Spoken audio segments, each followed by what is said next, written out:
नमस्कार, मैं हूं निकिता और आप देख रहे हैं सत्यहिंदी.com। चलिए एक नजर डालते हैं अब तक की सुर्खियों पर।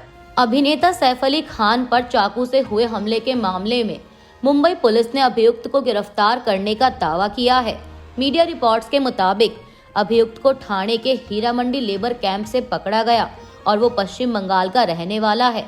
मुंबई पुलिस ने दावा किया कि घटना को अभियुक्त मोहम्मद आलियान उर्फ पीजे ने अंजाम दिया। गिरफ्तार होने के डर से अभियुक्त ने पहले अपनी पहचान विजय दास के रूप में बताई थी। देर रात 3:30 बजे अभियुक्त को बांद्रा पुलिस स्टेशन में पूछताछ के लिए लाया गया और आज सुबह 11 बजे उसे बांद्रा हॉलिडे कोर्ट में पेश किया जाएगा। इस बीच मुंबई पुलिस मामले में आज रविवार की सुबह प्रेस कॉन्फ्रेंस करने जा रही है। आपको बता दें कि सैफ अली खान पर गुरुवार तड़के उनके बांद्रा स्थित घर में कई बार चाकू से हमला किया गया था। इसके बाद उन्हें लीलावती अस्पताल में भर्ती कराया गया है। कोलकाता के विभिन्न अस्पतालों के डॉक्टरों ने शनिवार को यहां एक विरोध रैली निकाली और आरजीकर बलात्कार हत्या मामले में मुख्य आरोपी संजय रॉय की सजा पर असंतोष व्यक्त किया और मांग की कि सीबीआई कथित रूप से अपराध में शामिल सभी लोगों को न्याय के कटघरे में लाए। आरजीकर अस्पताल सहित शहर के सरकारी अस्पतालों के जूनियर और वरिष्ठ डॉक्टरों ने सियालदह अदालत के बाहर रैली निकाली और कहा कि जब तक अपराध के पीछे की सच्चाई पूरी तरह सामने नहीं आ जाती, उनका विरोध जारी रहेगा। जूनियर डॉक्टर अनिकेत महातो ने कहा कि संजय को दोषी ठहराया गया है, लेकिन अन्य दोषियों का क्या? वह अकेले यह अपराध कैसे कर सकता है? सीबीआई की जांच परिस्थितिजन्य साक्ष्यों पर आधारित थी, लेकिन घटनास्थल कहाँ है? हमारे पास अभी भी कई सवाल हैं जिनके जवाब नहीं मिले हैं। आपको बता दें कि कोलकाता की एक अदालत ने शनिवार को आरजीकर मेडिकल कॉलेज और अस्पताल में ड्यूटी पर मौजूद डॉक्टर के साथ बलात्कार और हत्या के मामले में आरोपी संजय रॉय को दोषी करार दिया है। सियालदह अदालत कल सोमवार को संजय रॉय की सजा का ऐलान करेगी।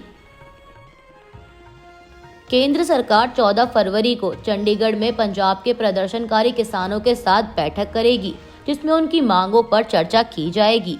केंद्र सरकार के एक वरिष्ठ अधिकारी ने शनिवार को यह जानकारी दी।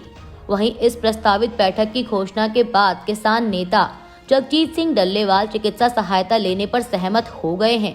बता दें कि डल्लेवाल का आमरण अनशन शनिवार को 54वें दिन में प्रवेश कर गया। वहीं इस बीच किसान नेता सुखजीत सिंह हरदो झंडे ने कहा कि फसलों के लिए न्यूनतम समर्थन मूल्य यानी एमएसपी पर कानूनी गारंटी दिए जाने तक डल्लेवाल अपना अनशन समाप्त नहीं करेंगे। वक्फ संशोधन विधेयक 2024 पर संयुक्त संसदीय समिति की बैठक कल शनिवार को पटना में की गई। जेपीसी के अध्यक्ष जगदम्बिका पाल की अगुवाई में हुई इस बैठक में सदस्यों और अन्य हितधारकों ने हिस्सा लिया। उम्मीद है कि जेपीसी अपनी रिपोर्ट संसद के समक्ष जल्द ही पेश करेगी। वहीं बैठक के बाद टीएमसी नेता कल्याण बनर्जी ने कहा कि मैं जेपीसी की बैठक में क्या हुआ इसका खुलासा नहीं कर सकता क्योंकि यह गोपनीय है, लेकिन सरकार डर के कारण कुछ नहीं कर रही है। अगर उन्हें मुस्लिम वोट नहीं मिले तो नीतीश कुमार के पास कुछ नहीं बचेगा। चंद्रबाबू नायडू और नीतीश कुमार ना तो वक्फ के खिलाफ हैं और ना ही पूरी तरह से समर्थन करते हैं, लेकिन चीजें इस तरह से नहीं चल सकती। उन्हें अपनी स्थिति खुलकर स्पष्ट करने की जरूरत है। लोकसभा में नेता प्रतिपक्ष राहुल गांधी पर असम पुलिस ने एक मामला दर्ज किया है। यह मामला गुवाहाटी के पान बाजार पुलिस स्टेशन में पेशे से एक वकील मंजीत चेतिया ने दर्ज कराया है। मीडिया रिपोर्ट के मुताबिक राहुल गांधी के खिलाफ दर्ज एफआईआर में आरएसएस प्रमुख मोहन भागवत के खिलाफ कथित तौर पर अपमानजनक टिप्पणी करने के आरोप लगाए गए हैं।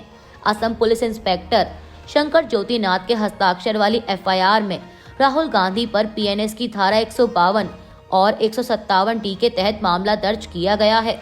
दरअसल आपको बता दें कि हाल ही में आरएसएस प्रमुख मोहन भागवत की सच्ची आजादी वाले बयान पर कांग्रेस नेता ने प्रतिक्रिया दी थी। राहुल गांधी ने कहा था कि आरएसएस प्रमुख ने कहा कि भारत 1947 में आजाद नहीं हुआ था। उन्होंने कहा कि भारत को सच्ची आजादी उस दिन मिली जब राम मंदिर बना। हम बीजेपी, आरएसएस और अब खुद इंडियन स्टेट से लड़ रहे हैं। अब उनकी इसी टिप्पणी को असाधारण बताते हुए शिकायतकर्ता ने मामला दर्ज कराया है। आम आदमी पार्टी के राष्ट्रीय संयोजक अरविंद केजरीवाल ने एक जनसभा के दौरान यह स्वीकार किया कि वह अपने किए 3 बड़े वादे पूरे नहीं कर पाए। दिल्ली में एक जनसभा को संबोधित करते हुए अरविंद केजरीवाल ने कहा कि साल 2020 में मैंने आपसे 3 वादे किए थे। मैंने बहुत सारे वादे किए थे, उन्हें पूरा भी कर दिया, लेकिन 3 वादे पूरे नहीं कर सका। केजरीवाल ने कहा कि मैंने कहा था यमुना साफ करूंगा, लेकिन यमुना साफ नहीं कर पाया। मैंने कहा था कि हर घर को 24 घंटे साफ पीने का पानी दूंगा, ऐसा पानी होगा कि आरओ और फिल्टर की भी जरूरत ना पड़े, वह भी रह गया। तीसरी चीज मैंने कहा था कि दिल्ली की सड़कों को हम शानदार और यूरोपीय स्टैंडर्ड की बनाएंगे, लेकिन उसमें काफी काम हुआ है। आप प्रमुख ने आगे कहा कि यमुना की सफाई का इतना काम हो चुका है कि 2-3 साल में आप साफ यमुना देखेंगे। साफ पानी के लिए राजेंद्र नगर के अंदर पांडव नगर इलाके में शुरुआत हो चुकी है। हम सड़कों को भी ठीक करेंगे। अगले 5 साल में यह तीनों काम पूरे हो जाएंगे। विदेश मंत्री एस जयशंकर ने शनिवार को कहा कि आतंकवाद का कैंसर अब पाकिस्तान की राजनीतिक व्यवस्था को निगल रहा है और सीमा पार आतंकवादी गतिविधियों को समर्थन देने के कारण पाकिस्तान अलग थलग पड़ा हुआ है। विदेश मंत्री जयशंकर मुंबई में नानी पालकीवाला स्मृति व्याख्यान को संबोधित कर रहे थे। इस दौरान उन्होंने यह बातें कही। जयशंकर ने कहा कि पूरे उपमहाद्वीप का साझा हित है कि पाकिस्तान आतंकवाद को सहयोग देने के अपने दृष्टिकोण को त्याग दे। एनसीपी नेता और खाद्य एवं नागरिक आपूर्ति मंत्री धनंजय मुंडे को महाराष्ट्र सरकार द्वारा शनिवार को जारी संरक्षक मंत्रियों की लिस्ट में जगह नहीं मिली। आपको बता दें कि महाराष्ट्र में मंत्रियों को 1 या 1 से अधिक जिलों की जिम्मेदारी दी जाती है।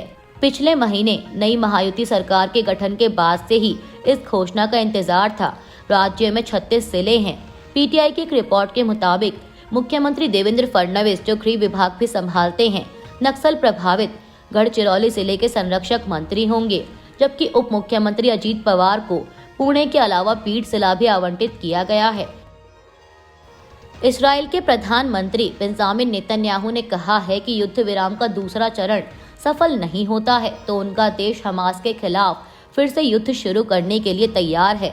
गजा में युद्ध विराम और बंधकों के रिहाई वाले समझौते के आज रविवार को लागू होने से पहले टीवी पर प्रसारित अपने भाषण में नेतन्याहू ने कहा कि युद्ध विराम अस्थायी है और इसराइल गजा पर फिर से हमला करने का अधिकार रखता है। नेतन्याहू ने बताया कि अमेरिका के नवनिर्वाचित राष्ट्रपति डोनाल्ड ट्रंप इसमें उनके साथ हैं। इस्राएली पीएम ने ये भी कहा कि हमने मध्य पूर्व को बदल दिया। उन्होंने दावा किया कि हमास अब पूरी तरह से अकेला है। आपको बता दें कि युद्ध विराम 3 चरणों में लागू होना है। पहले चरण में इसराइल की जेलों में बंद फिलिस्तीनी कैदियों के बदले हमास के कब्जे में मौजूद इसराइली बंधकों को रिहा किया जाएगा। फिर गजा से इसराइली सेना धीरे धीरे पीछे हटेगी और आखिरी चरण में गजा के पुनर्निर्माण का काम होगा। साथ ही बता दें कि अगले कुछ हफ्तों में 33 इसराइली बंधकों के बदले इसराइल 1890 फिलिस्तीनी कैदियों को रिहा करेगा। अमेरिका के नवनिर्वाचित राष्ट्रपति डोनाल्ड ट्रंप बीजिंग के साथ संबंधों को गहरा करने के अपने प्रयास के तहत पदभार ग्रहण करने के बाद चीन की यात्रा करना चाहते हैं और उन्होंने भारत यात्रा के बारे में सलाहकारों से भी बात की है। शनिवार को एक मीडिया रिपोर्ट में यह जानकारी दी गई। आपको बता दें कि ट्रंप ने अपने चुनाव अभियान के दौरान चीन पर अतिरिक्त शुल्क लगाने की धमकी दी थी। वहीं अब वॉल स्ट्रीट जर्नल की रिपोर्ट के अनुसार नवनिर्वाचित राष्ट्रपति डोनाल्ड ट्रंप ने सलाहकारों से कहा है कि वह पदभार ग्रहण करने के बाद चीन की यात्रा करना चाहते हैं। चर्चाओं से परिचित लोगों के अनुसार नवनिर्वाचित राष्ट्रपति द्वारा चीनी आयात पर अधिक शुल्क लगाने की धमकी के कारण वह शी जिनपिंग के साथ संबंधों को गहरा करने की कोशिश कर रहे हैं। अमेरिका के नवनिर्वाचित राष्ट्रपति डोनाल्ड ट्रंप ने कहा है कि वो सोशल मीडिया ऐप टिकटॉक को प्रतिबंध से 90 दिन की छूट दे सकते हैं। डोनाल्ड ट्रंप ने एनबीसी न्यूज से कहा कि पदभार संभालने के बाद इस मामले पर सोमवार को घोषणा की जाएगी। ट्रंप ने एनबीसी न्यूज को फोन पर दिए एक इंटरव्यू में कहा कि 90 दिनों की छूट ऐसी है जिसकी सबसे अधिक संभावना है, क्योंकि यह उचित है। हमें इसे ध्यान से देखना होगा। यह एक बहुत बड़ी स्थिति है। आपको बता दें कि डोनाल्ड ट्रंप का बयान ऐसे समय में आया है जब टिकटॉक ने कहा है कि अमेरिकी सरकार कोई कदम नहीं उठाती है तो रविवार से वो देश में अपनी गतिविधियां बंद कर लेगा। दरअसल अमेरिका के सुप्रीम कोर्ट ने शुक्रवार को टिकटॉक पर प्रतिबंध लगाने वाले कानून के पक्ष में फैसला सुनाया था। अभी के लिए बस इतना ही। बाकी की खबरों के लिए बने रहिए सत्यहिंदी.com के साथ।